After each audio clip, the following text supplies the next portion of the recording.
সময় কমছে। আবহাওয়ার পূর্বাভাস অনুযায়ী শনিবার থেকে ঘূর্ণিঝড় রেমালের দুর্যোগের দুর্ভোগ শুরু। আবহাওয়া দফতর বলছেন, রবিবার মধ্যরাতে পশ্চিমবঙ্গ ও বাংলাদেশ উপকূলে ল্যান্ডফল হতে পারে রেমালের। এরই জেরে রবিবার ও সোমবার উত্তর 24 পরগনা ও দক্ষিণ 24 পরগনায় জারি লাল সতর্কতা।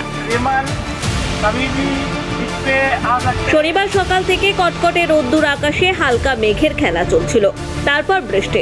কোথাও ভারী বৃষ্টি হতে দেখা গেছে দক্ষিণ 24 পরগনা জেলার বিভিন্ন এলাকায়।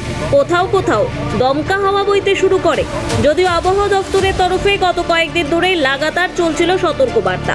বঙ্গোপসাগরে জমাট বাঁধছে প্রবল নিম্নচাপ। প্রভাব পড়তে পারে 2 মেদিনীপুর ও 2 24 পরগনা সহ কলকাতায়। এদিকে ঝড়ের মোকাবিলায় প্রস্তুত জেলা প্রশাসনও।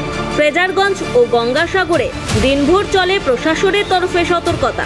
দক্ষিণ 24 পরগনার জেলা শাসক জানান, ওয়েদার চেঞ্জ হবে অ্যান্ড অলরেডি আমরা কিন্তু ফিশারম্যানদের এমনিতেই এখন টাইম নেই সিতে যাওয়ার, তো সেটা অলরেডি প্রহিবিটেড করা রয়েছে। কাল আর পরশু হয়তো আমাদের ফেরি মুভমেন্টটা টোটালি ট্রান্সপোর্ট দপ্তরে একটা অর্ডার এসছে, হয়তো সেটাও আমাদের কিন্তু বন্ধ থাকবে। এখানে আমাদের ব্লক স্তর, সাব ডিভিশন স্তর অ্যান্ড ডিস্ট্রিক্ট স্তরে কন্ট্রোল রুম চালু রয়েছে অ্যান্ড সবারই ছুটি কিন্তু এখানে অলরেডি ক্যান্সেল হয়ে গেছে, যাদের এই সিভিয়ার সাইক্লোনের সঙ্গে যারা এই প্রিপারেশনের মধ্যে রয়েছেন। মেজর ইফেক্টেড আমাদের Sagar as well as Sundarban এরিয়াটাই মেজরলি ইফেক্টেড হবে।